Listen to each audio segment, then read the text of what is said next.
सबको नमस्कार प्रणाम। भाई, आप जो देख रहे हैं, हमारे पास कोई स्टूडियो नहीं है। मैं किसी स्टूडियो में बैठकर बात नहीं करता हूँ। हमारे लिए सब कुछ अपने गुरु महाराज जी का दरबार ही मेरा स्टूडियो है और मेरा साउंड है। सब कुछ मेरे लिए गुरु महाराज जी का दरबार ही है, मेरे लिए गुरु महाराज जी ही हैं। इसलिए मैं गुरु महाराज जी के सानिध्य में बैठकर और जो भी अपने आप में जो अनुभव होता है, जो मैं अनुभव कर पाता हूँ, मैं आपके बीच शेयर करने का प्रयास करता हूँ। मैं आज मेरा अनुभव है, मुझे मेरे हृदय के अंदर में ये बात आया कि क्या कभी हम इस बात पर गौर किए हैं कि जिस पिता ने हमें जन्म दिए हैं, जिसने पाले हैं और जिनकी कृपा से हम आप आगे बढ़े हैं, क्या हम अपने पिता के रहस्य को समझते हैं?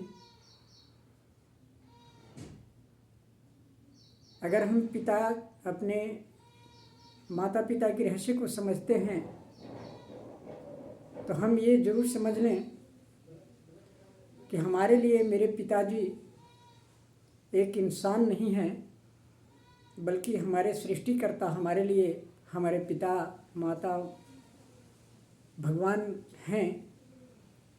और हम अपने माता पिता के लिए, अपने माँ पिताजी के लिए वृद्ध आश्रम का ख्याल तब रखते हैं जब हम अपने माता पिता का रहस्य को नहीं समझते हैं। हम अपने घर में अपने माँ पिताजी को तब तक प्रताड़ित करते हैं जब हम अपने माँ पिताजी की रहस्य को नहीं समझते हैं। अगर हम अपने माँ पिताजी की रहस्य को समझ लें तो ये बात समझ में आएगा कि हमारे लिए माता पिता एक इंसान नहीं, हमारे लिए एक सृष्टिकर्ता हैं, हमारे लिए वह सब कुछ हैं, भगवान हैं। यानी सभी शक्ति हमारे लिए माँ पिताजी ही है। यदि हम अपने पिताजी को एक इंसान के रूप में, हम अपने माँ पिता को एक इंसान के रूप में देखते हैं तो हम अपने माँ पिताजी के अंदर में लाखों अवगुण को दिखा सकते हैं, निकाल सकते हैं। परंतु यदि हम अपने पिताजी को, अपने माताजी को यदि हम देव के रूप में देखें, अपने सृष्टिकर्ता के रूप में देखें, तो हमारे अंदर जो है वह माँ पिताजी के लिए अवगुण पूर्ण रूप से जीरो हो जाएगा, कोई अवगुण नहीं होगा। लेकिन हम तब तक इस बात को अवगुण दिखाते हैं, हम तब तक अपने माँ पिताजी को प्रताड़ित करते हैं जब तक हम अपने माँ पिताजी की रहस्य को नहीं समझते हैं। तो सर्वप्रथम तो हमें माँ पिताजी की रहस्य को समझना चाहिए कि हम माँ और पिता का वास्तव में अर्थ क्या है।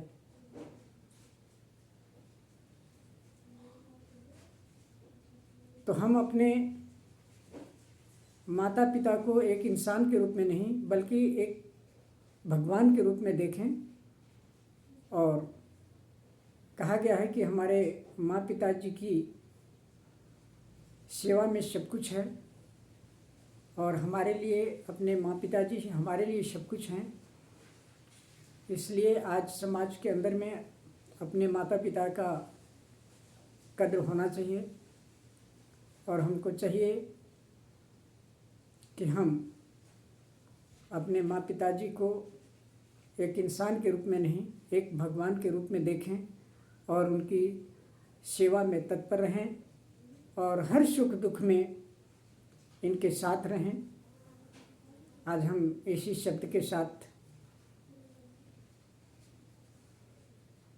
विदा लेता हूँ और विशेष मैं पुनः अगले विषय में आगे का विषय लेकर आऊँगा। जो भी मेरे अंदर अनुभव होगा, अपने अनुभव को लेकर के आपके बीच उपस्थित होऊंगा। तब तक के लिए पुनः आप सबको नमस्कार, प्रणाम।